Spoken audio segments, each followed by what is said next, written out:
We've been waiting for a long time. Yes, we've been waiting for a long, long time. We've been waiting for a long time. But we ain't gonna wait no more. We're getting ready to rock and roll. The boys are back in town. The boys are back in town. Some folks have a strange idea of entertainment. When someone dies, a crow carries their soul to the land of the dead. Hi, I'm Kyle Pearson. And I'm John Horton. And welcome to In the Spotlight. Before we start, I just wanted to bring up something that I didn't realize you weren't aware of yet. But we lost one of our own a couple weeks ago. Sean Cullimore was a student in the same class that John and I was in back at Hill Center for Academics and Technology. He had been struggling with muscular dystrophy pretty much his entire life. I don't know if it was his entire life, but as long as we've known him, yeah, he did. And it seems like even back then when we would talk to him, he never had the doctors never gave him a long lifespan. He thought maybe he'd only have a few years. And we were in the class together, and even though and he was confined to a wheelchair the last few years of his life. I don't know. I think actually the last several maybe. One of our mutual friends, Angel, was in touch with him a lot. And she would keep me updated. But even though he had this debilitating disease, he was always very optimistic in class. He was always the nicest person to everybody. And I remember one thing that aggravated me the most is of the three of us, he was the first one that got a serious girlfriend. Really? And that really upset. Son of a bitch. Exactly. I'm like, what's going on here? But what was really interesting, because you and I were pretty much the nerds in school. At least I was. When I talked to him last, which was probably a year or two ago, we had a little conversation on Facebook, and he said that you and I were the two he thought were the cool guys in class, and we were the two he looked up to. Get the fuck out of here. Yeah, and that really hit me. I was like, wow, okay. Cool. I wish I'd known that at the time. Yeah. But anyway, I just wanted to, I didn't want to start the show off on a down note, but I thought with all the stuff that poor guy was going through and always kept a positive outlook, it makes you realize how good we really do have it in life. And when we're complaining about stupid stuff, we really need to stop and think about what we do have and how life could be different. And so I just wanted to say a shout out to him. We both love you and we miss you. And we're dedicating this episode to him. Yes, we're going to try to be cool on this episode for him. That's wild. I don't have very many memories anymore because I'm too friggin' old, but I do remember Sean. I remember him quite a bit. I remember him in Lou Lee and the radio show that they would do upstairs. Yes. The unlikely pairing. Yeah. The whole group. We had an eclectic bunch of people, but it was a great opportunity. That's actually how we started this, because there was this class that, actually it was a different school. We would leave high school and we'd go there for half a day for 2 straight years and learn TV and radio production and actually put on shows that aired on television. I mean, it was on the cable channel way at the end of the cable dial. But it gave us an opportunity to do something that oddly we have more viewers now 36 years later than we did then. Thank you, YouTube. Absolutely. but yeah, no, that's how we got to, really into this. And then, and while we're back, so it's been kind of coincidental how things have happened because it was this big break where we weren't doing anything, John and I, and then all of a sudden, boom, we're friends again. His wife meets us or finds me on Facebook or YouTube or something, and then Angel's there and Sean's there. So I've been talking to Sean, I've been talking to you. We got the video going again. So in this short span of time, everything has like been caught up for the past 4 decades. So kind of crazy. It is very crazy. And the funny thing is, with finding you again, finding you, it sounds like a fucking like Brokeback Mountain or something. But I searched for you for so many fucking years, and my wife, one day, one opportunity, one shot, she just decides, "Fuck it, I'm going to look for him," and she finds you like Well, that. that's the thing. I had been looking for you for years too. I couldn't find you, and then I post that freaking video online, and literally 2 days, that week, sometime within that week, she looks up that particular video and found it. And I just happened to post it that week. So yeah, I'll never get over how freaking crazy all that was. You want to hear a funny Brokeback Mountain story? Ellie brought it up. Oh my dad. I don't know where this episode's going. I know where we're supposed to go, but that's us. We should have put this at the end, but I thought it was going to be quicker. I always know we should just do the show and then put the weird stuff at the end. Okay.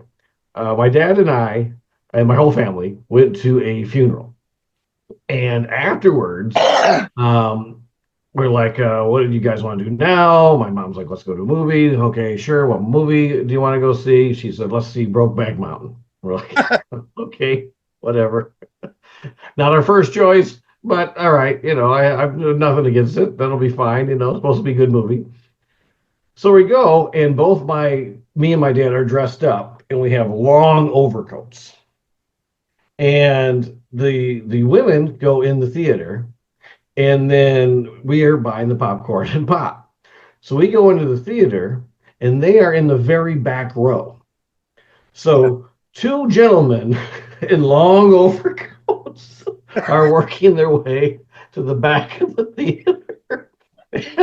And I was just like, somebody's looking at us thinking, uh-oh. What the hell are they doing back there? Oh, Christ. Okay.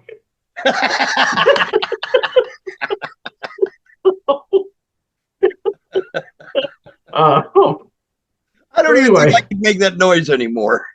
No, I still do it. You haven't heard it in 40 years, but still make it. So anyway, I guess it was funnier to me probably, but I remember it is funny. We're slowly working our way back there, and I'm thinking, right to the back row. Couldn't have been anywhere else. In trench coats. Two guys. I mean, yeah, like what the hell's going on here? So anyway, my initial thought was splashers. Yeah, exactly. That was the thing. It was very suspicious. And then you think Brokeback Mountain.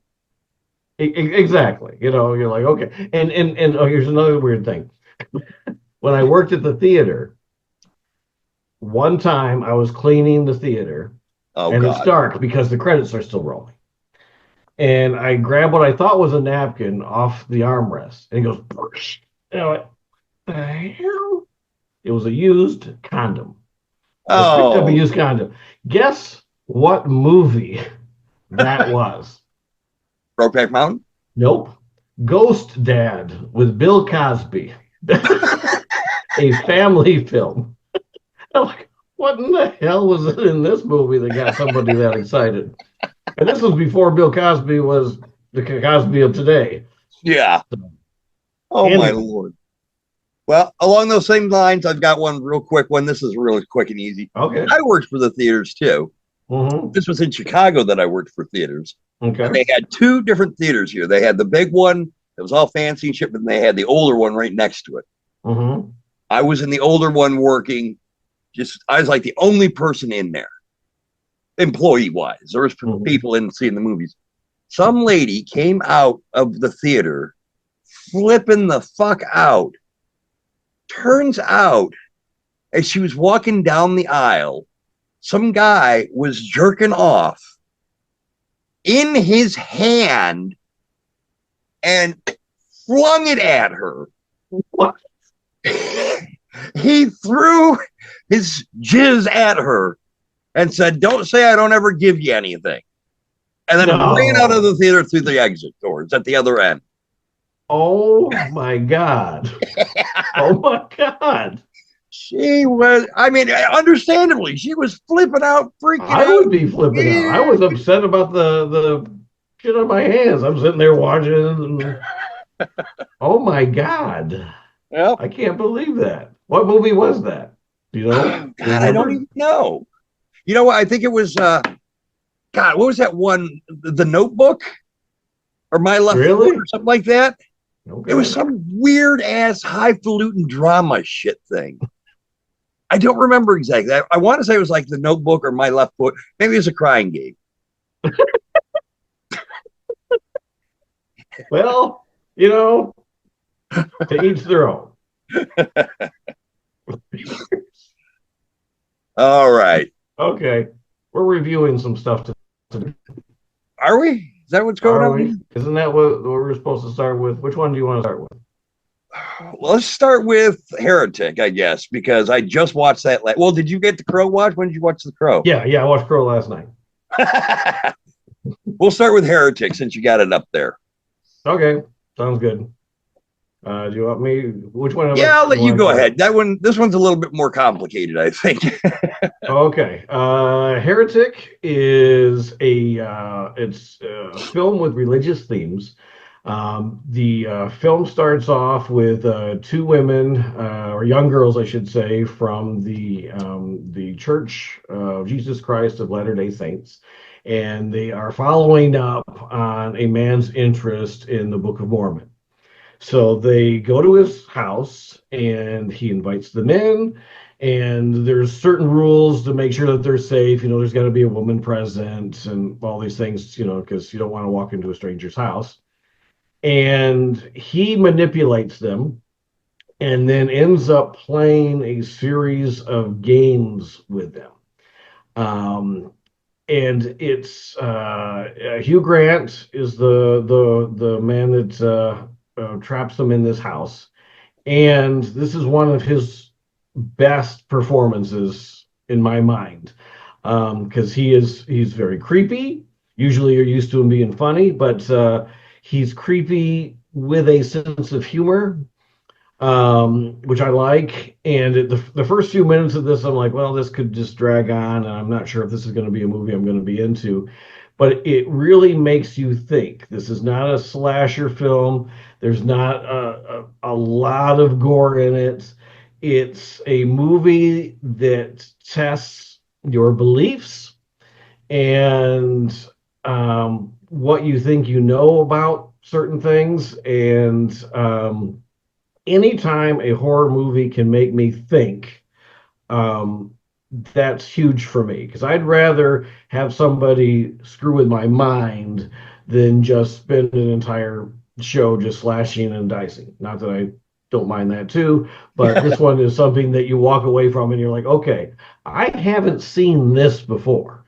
I thought it was actually pretty good, and I enjoyed it quite a bit. What about you? I enjoyed it, but the biggest thing that I had a problem with was, what did I just watch? I enjoyed it. I didn't ever want to turn it off or turn away from it. But at the end of the movie, I'm going, what was the point to this whole thing? What's the takeaway? I mean, did he set this all up because he's psychotic? Why did he have certain things in the basement prior to? What was Hugh Grant's game? What was his end game in the whole thing? I know he's a smart dude. Why is he doing it? What was his reasoning? You know, that was the only thing that I really had a problem with. I thought everything else was really good, really well acted. the beginning where you thought it was going to drag on, I thought that was very well done because it really showed how the girls were innocent and how innocent they were with the pornography or the porno yeah, that's right. whatever. Yeah. It just made them added another level of sweetness to them, really, where you hate to see anything bad happen to them. I mean, I was pissed when they were doing the selfie with the girls from town and they pulled their little prank on the Mormon girls. I was mad. I was like, you bitch. Yep. I thought Hugh Grant was pretty good. There were some scenes when he was truly creepy. I agree with you on that. I just kind of want to know. And it did seem a little bit much, the stuff that he had. I mean, to me, it felt like too much planning went into this. Yeah. But I really enjoyed it. I thought it was great. I liked the ending too with the butterfly. Yeah. I really got into it. I didn't question it as much as maybe I should have. I always just figure, I don't know. There had to be you had to let go of some suspension of disbelief or something in order to get to that point. But I could also see, what level. Well, here's something. Yeah, I can't actually say much more without giving away actually the premise of this film. So I'll leave it at that. So yeah, I don't want to get into that. But yeah, no, I didn't have an issue with what you're had an issue with, and even when I thought the movie was taking a really bizarre turn at the end, and I'm like, whoa, where are we going here? This is definitely a different. It feel like we're going on a different spell as far as the movies go. Right. It still made sense as it was going. And I'm like, okay, even little things that you didn't catch before, you're like, oh, that actually makes sense to what's happening now. So yeah, pay attention to these things as they happen. Right. And there's a reference, even there's a board game reference that I thought was phenomenal. I thought something so simple really helps sell what this movie is trying to tell you. So I think anybody who sees this is going to be pleasantly surprised, and I think they're really going to enjoy it. And the trailer is just a little taste of what all this movie really has to offer. Right. Oh, it's definitely well thought out. I mean, there was things. One thing happens at the end. Hugh Grant does something to one of the girls, and initially, I'm not even thinking about it. I'm like, well, why the hell is he doing that? How would he know? And then I remembered, holy shit, way back in the beginning, he's seen something on the girl that he automatically figured it out right there. I'm like, wow, very well thought out. Yeah. And you're right, it is a thinking one. I mean, maybe it's better that you're left kind of going, what did I just watch? Yeah. Because it gives so much more room for interpretation or whatever you want to call it. Yeah, it's like Get Out, where you really don't know where you're going and where you're headed. You're enjoying the ride, and then you get to the end, and you're like, okay, this is actually this is well done, and it's a nice spin on something that you wouldn't expect. And again, it's not your typical horror movie because and I was been at the movies. I go every week. And the trailers lately there'll be one Marvel movie and the rest are all horror movies. There's no comedies. There's, it's almost rarely I even see, a cartoon anymore. It's almost horror. And most of them look exactly the same. And many of them look the same because there's a number at the end of them. But yeah, it's the similar premises, just altered in different ways. This one is going to deal with something that some people aren't going to want to think about, but they probably should. Yeah. It's interesting what's being presented. So, no, there's a lot really of things in there that I sat up in bed and I went, really? Is that right? Is what he's saying true? That's fucking wild. Yeah. Like the whole thing, it doesn't spoil anything, but like the creep song. Yeah. That's not the part that really made me sit up and go, what the hell? The whole religious Mhm. speech he did with the presentation and shit.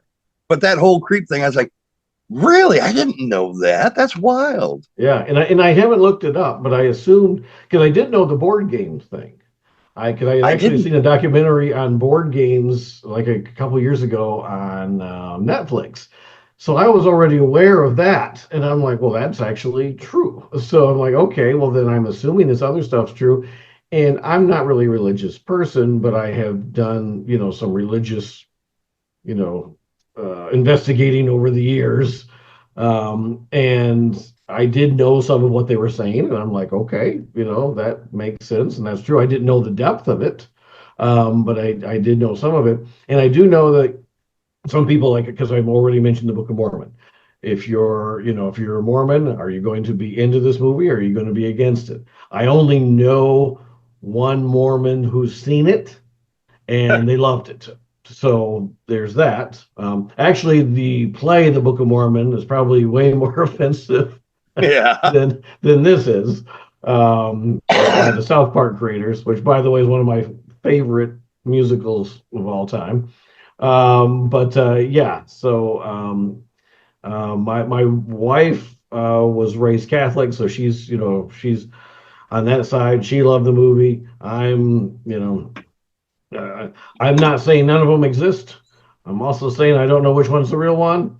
Yeah. So, I guess I'm atheist. I guess that's what it makes me. Didn't bother me either way. So I know three people with three different backgrounds, and all three of them liked it. So Yeah. that's a good sign.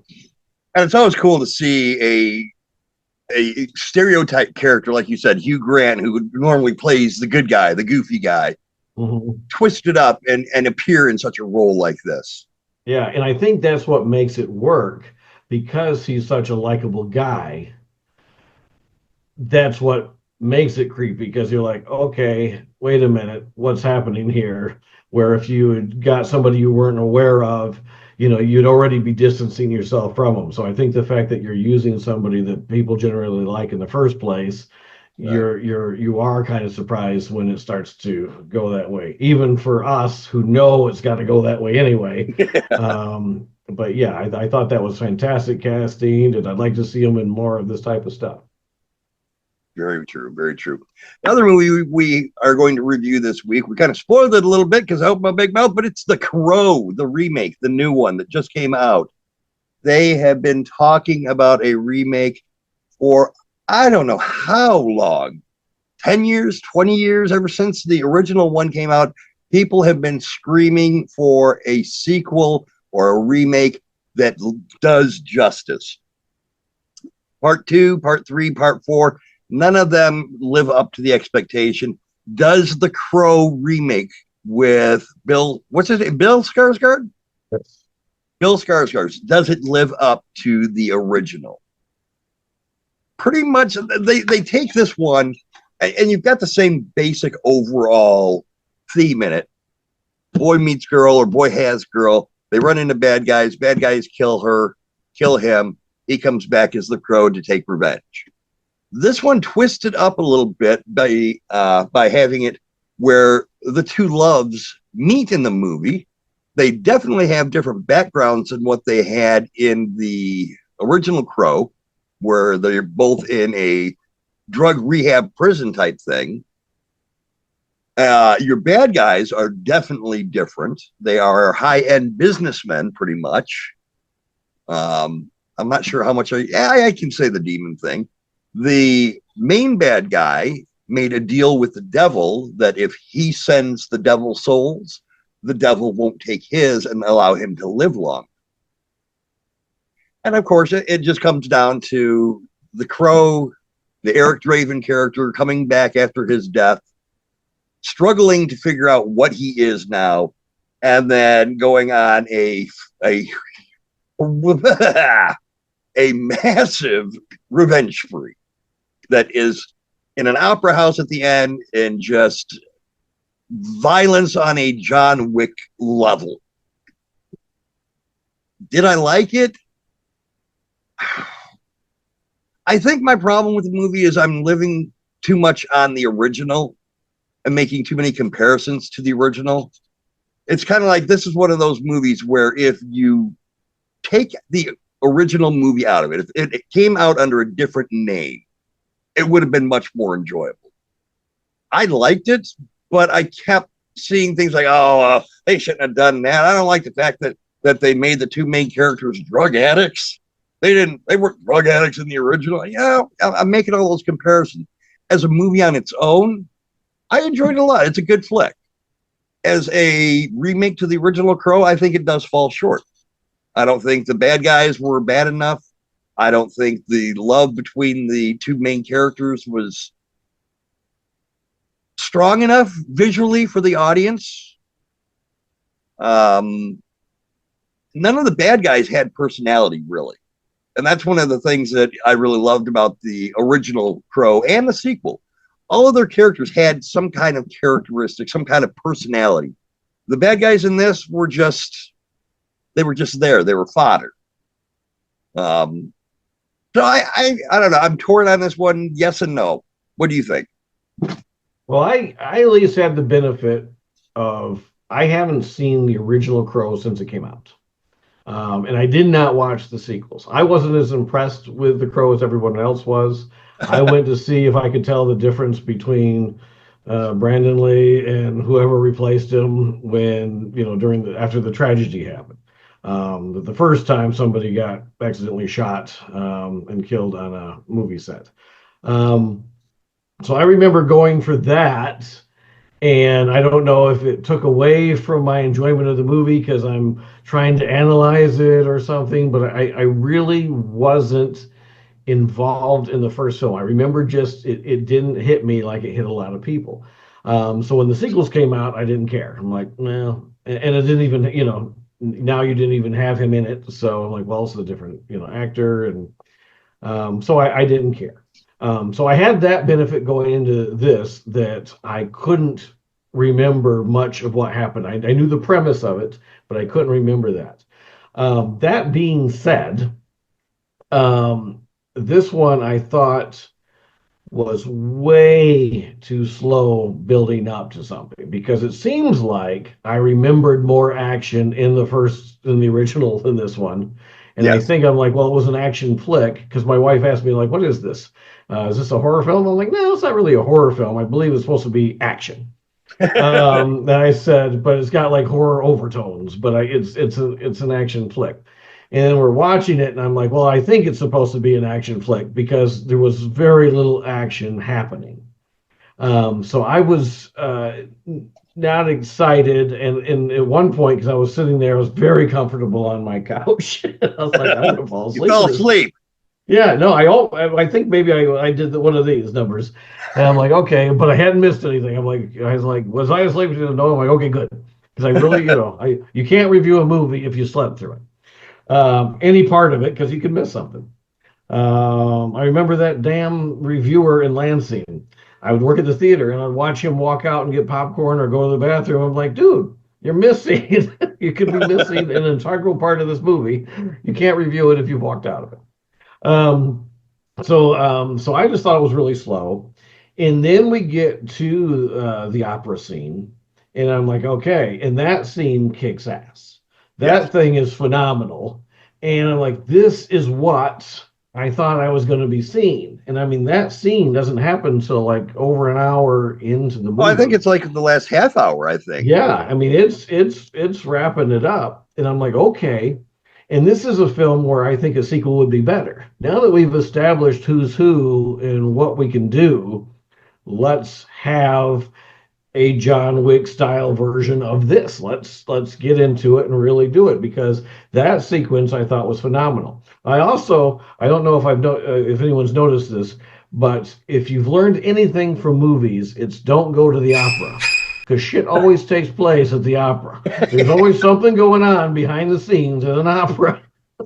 so there is actually a horror movie. It's by a great Italian director, Dario Argento, called Opera. Okay. And the whole movie is opera singers. There you go. It's fucking brutal, because one of the things the killer does, I'll just throw this out there real quick. One of the things the killer does is he takes all these little needles and puts them on a piece of tape. And he puts the tape right here with the needles, basically holding her eyelid up so she can't blink and has to watch him kill somebody. If she blinks, it just shreds her fucking eyelid. I guess I'll add that one to my list. That's the shit. Yeah, it did have a slow start to it. I think I do remember saying to my wife, are they going to get on with this? Or maybe my wife said it to me. She loved it. Did she? My wife, she absolutely loved it. She thought that it was a tremendous follow-up. Okay. Well, that's So good. to each their own. Yeah. I mean, I it would didn't watch do it very again. I would well. pay to watch it again. Yeah. Yeah. No, I this is one where if there was a sequel, I might give it a chance because I think now that they've set the tone, we're ready to go. Yeah. It's no more, okay, let's try to get these two to fall in love. And I didn't think the chemistry was all there either. I'm like, it was there, but I wasn't as invested in it as I should have been. Right. For as crazy as everything gets at the end, because it gets crazy. But Yeah. but it's that was the best part. By far. So yeah. So I would say so on this one, but let's try again. Give them one more shot. I know this one didn't do that well, but give them one more shot and see what happens instead of remaking it again and starting over again. Let's just try to see if we can improve on the formula that you now have. And keep these actors. Let us grow with these actors. Yes. Don't throw in Eric maybe as the Crow. Don't throw in Edward Furlong as the fucking Crow. Come on. Yeah, it does. Yeah, because it always, when you see that, it always feels like it's a remake already. Because you're like, all right, you're replacing the stars. If you can't get the one star you had, then make a different movie. So, but yeah, let's stick with these two, see what we can do, and then move on from there. So the Crow gets a meh, and Heretic gets a huge yes. Definitely check out Heretic. And that's going to be it for us for this week, boys and girls. You're going to want to stick around because we are going to be doing a review. I'm not going to spoil it, but we have an advanced screening that we're going to be doing here shortly, as well as our very first interview with the director of this surprise movie. Trauma fans, you will want to tune in. Until next time, it's John Horton. And Kyle Pearson. And we've been in the spotlight. Thank you. Thank you. No, thank you. Thank you. Can you guess what kind of pie she's making? Is it blueberry pie? It is blueberry pie.